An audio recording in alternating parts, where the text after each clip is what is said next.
no listening? I really wanted you to listen to those lyrics. It's fun, it's a little light, but extraordinary people, those are great lyrics. And hopefully tonight, I can give new meaning to those words for you. That is a song from 1973. I'm sure most of you don't know it, just because, like me, I wasn't born in 1973.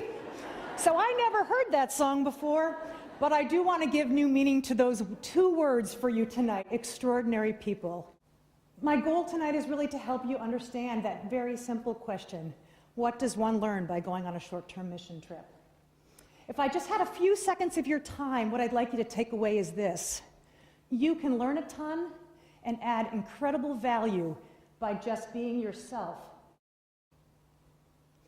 Tonight I want to share with you a tale. This is no ordinary tale. This is a tale of 3 extraordinary women that I met while I was in the United Arab Emirates.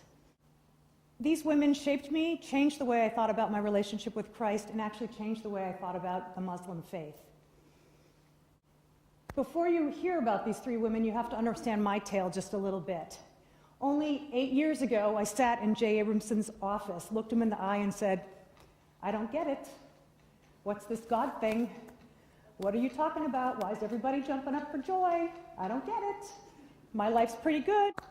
4 years ago, I was baptized on this stage on Easter Sunday.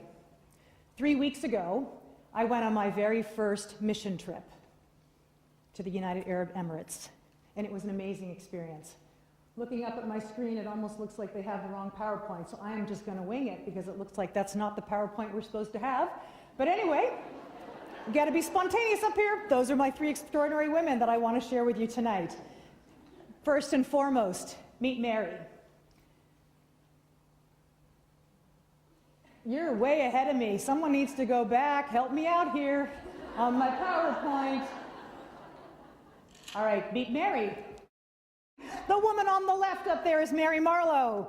Mary Marlowe is a long-term missionary here at that Valley has been supporting for years.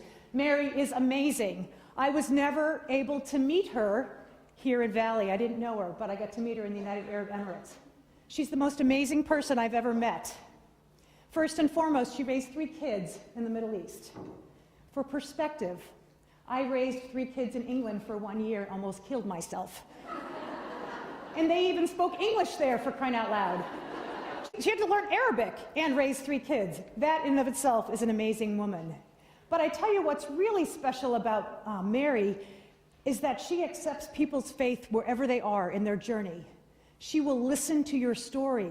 She will encourage. She is there for everyone at any time, and that is what makes her an amazing missionary. The other great thing about Mary is I had this stereotype of what a missionary was before I went on the trip. They were in black, standing on a corner and throwing Bibles at people. And I thought, I can't do that. And you know what? Missionaries actually don't do that. They don't throw Bibles at anybody, even driving by in their car. You know, they're normal people. They're just like you and I. What was great about Mary is I actually had the luxury of sitting down and we ate a bowl of ice cream together at the mall, of all places. And I told her that I struggle. I struggle with reading the Bible. I'm a very practical and logical person, and I like things orderly, and I really struggled. And she listened to me, and she came back to me the night that she left and said, "I have this book I want you to read. I think it'll help your walk."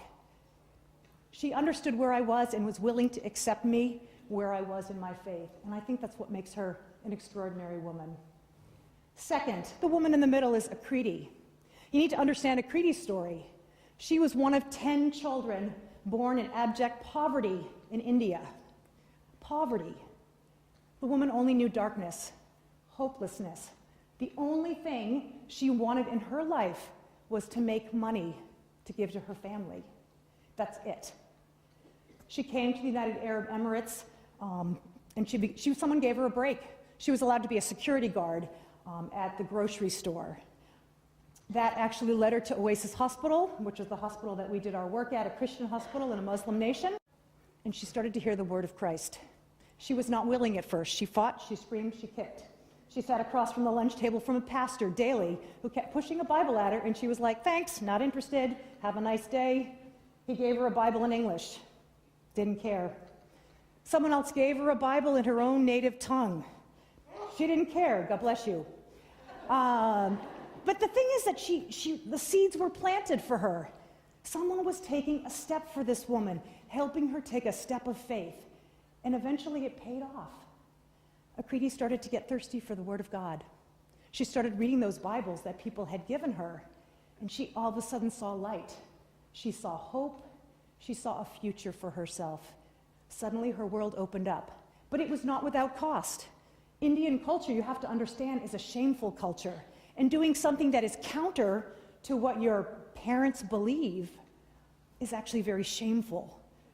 People discourage it. They don't want someone to do something different. In Hindu culture, you bow down for things. You bow down to praise. You bow down to protect. You're afraid of everything. All sorts of motions. Akriti never knew that she could be loved by one God, and is what she learned in her faith walk. 2 years ago, Akriti was saved, even though her family kind of pushed her aside. Here's the great news, though. Since that time, she has saved 2 more of her siblings. And even better, she told us that her whole family is probably well on their way to becoming Christians, and very likely her parents as well. Akriti is an extraordinary woman. And finally, the woman on the left is Rania. I was so lucky to meet Rania. My job at Oasis was to actually do a process and efficiency evaluation of the women's clinic. Now, I know nothing about that, but confidence takes you a mile. And I did my job. And what I did is I basically, looked at what was going on and evaluated what was happening. But what I thought would be really important would be to actually walk with a patient through the process. I do a lot of consumer learning. In my real job, I thought I might as well understand the patient. So I was sitting there patiently waiting for someone to come in for me to be able to talk with and kind of get some input. And all these women kept coming in burqas and black clothes and scared the living daylights out of me because they looked scary. I don't know what's under there. And they didn't speak English, and I was afraid to talk to them. But then Rania came in, dressed in clothes just like you and I wear. She spoke great English. I thought, this is brilliant. I jumped over to the registration table, and I said, "Hi, my name is Martha. I'm doing a study. Can I follow you through the clinic?" And she said, "Sure."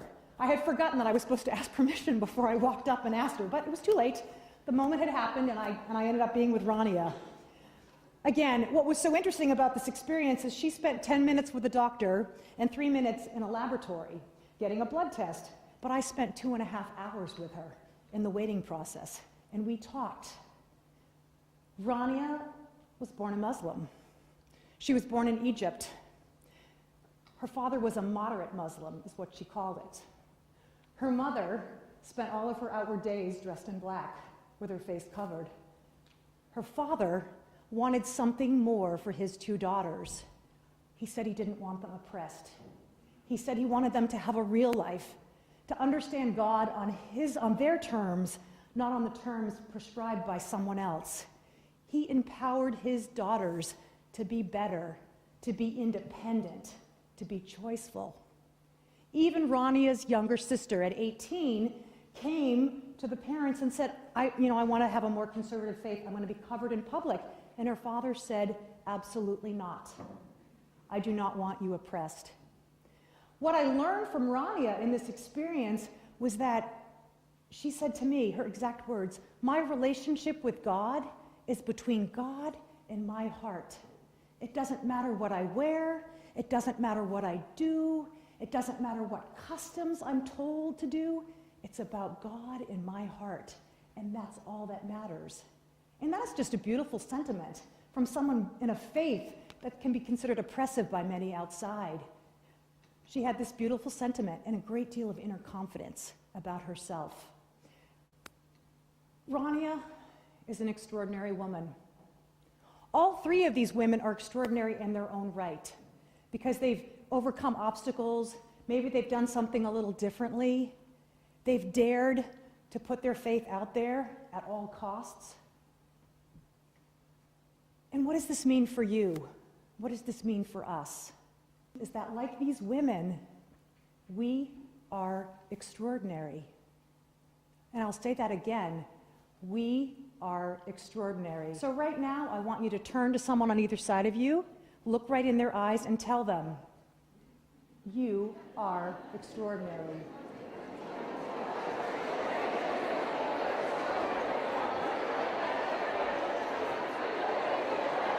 Good job. You should never let women talk. You got it. You all know you're extraordinary. But what does this mean? What do extraordinary women do? They put themselves out there. They take a risk. They answer the call. They listen to God's voice. They take their skills, whatever they may be, and put them out there to share with others. So if you can take away one thing, I want you to know that you are cordially invited to a short-term mission trip. And all I want you to do is to answer that RSVP and say yes. Thank you.